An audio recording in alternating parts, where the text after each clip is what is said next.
ladies and gentlemen. It's indeed a privilege to be given a time slot in such a prestigious conclave. I take this opportunity post-lunch to keep you awake. This conclave is essentially a very tremendous effort on the part of Department of Public Enterprises to ensure that there is proper synergy among all the stakeholders in CSR, especially the entities that are funding the works, entities that are executing the works, entities which are not just coordinating but ensuring the CSR reaches the right beneficiaries. So this coordination is consistently required all the time, and therefore there is a need that such a conclave be held at least once a year to ensure all such coordination matters do get the highest priority at the national level, especially with regard to this PSUs. Now, since coal sector has been specifically given a slot to present their perspective on CSR and what contribution we are making. So I guess I remember somebody mentioned in the morning that around 4,000 crores is being spent every year on CSR by all the profitable PSUs of the country. Out of this, more than 12 to 15% is spent by the coal sector alone, and Coal India in particular.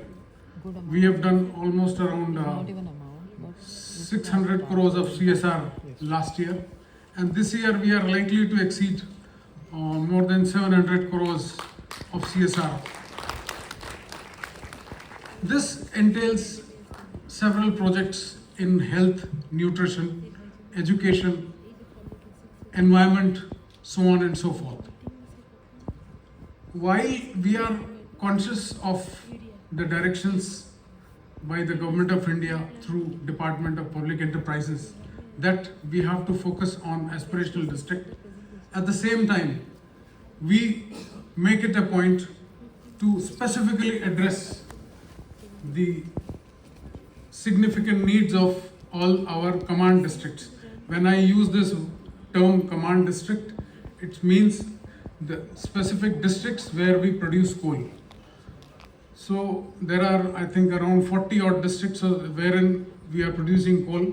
These are spread over states like West Bengal, Jharkhand, Odisha, Chhattisgarh, Madhya Pradesh, a very little portion in Uttar Pradesh, and a little bit in Maharashtra. Of course, coal is also found in Andhra Pradesh, that is largely produced by Singareni Colliery Company Limited, SCCL. Now, the purpose of mentioning these states is, as you can possibly guess, all these states except Maharashtra are by and large classified as, on the lower end of the income, where some of the poorest of the people live. And therefore, the role of coal companies in promoting growth, not just through CSR, but through several other hundreds of measures, is profound and usually does not find space in the business pages of newspapers or the electronic media. So this is where I take this opportunity to make a brief mention of these things. Actually, let me try to give you an example. I decide to open a coal mine in a remote district. Now, coal mine opening itself is a lengthy process in terms of environmental, forest clearances, so on and so forth. Then there is rehabilitation of thousands of people often, in case it is located in a village. Over a village or a few dozens of villages. Let me tell you, our CSR, even though only 2% goes towards the mandatory spending as mandated by the guidelines in the Companies Act, but if we talk in specifically in terms of community welfare, our community welfare begins right at the time of starting of the project. It happens by way of, when we shift so many people from a particular area, we ensure 100% compliance for land and structure compensation to each and every family, followed by rehabilitation and resettlement.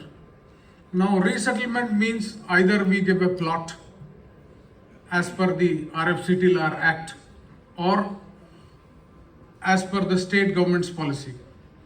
Further, we provide jobs to every individual.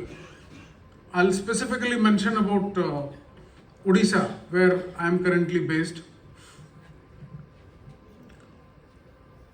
Odisha R&R policy is the most generous rehabilitation and resettlement policy in the country.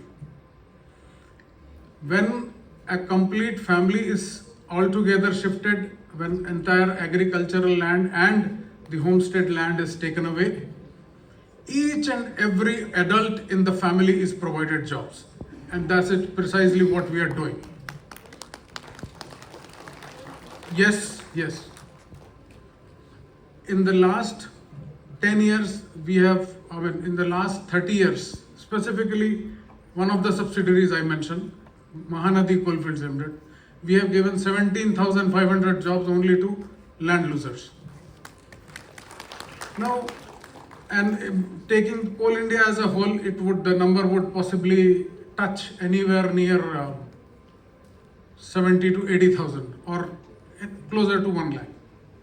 Now, this is one aspect of corporate social responsibility. It has nothing to do with the 2%. Next comes, these are remote districts. It is located in a forest. All that we have is access through roads because of Pradhan Mantri Gramin Sadak Yojana. There is no railway line. When you produce lakhs of tons or millions of tons of coal, it cannot be evacuated by trucks because trucks usually, transportation of coal by trucks is uneconomical.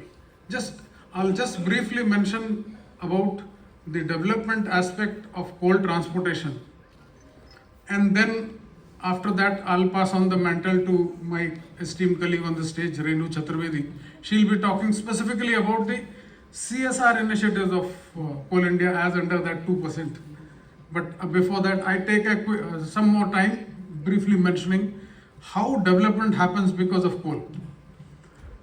Suppose I generate 1 million ton of coal. How much 1 million ton of coal transporting to a power plant from the mine, it requires one goods train every day. If one train runs every day from coal mine to the power plant, it will transport 1 million tons. So, and if the same amount were to be transported by trucks, it would require 200 trucks every day. So if some power plant is located in Punjab and we are transporting from Odisha, so you can't imagine 200 trucks every day going to Punjab. So obviously one train will go.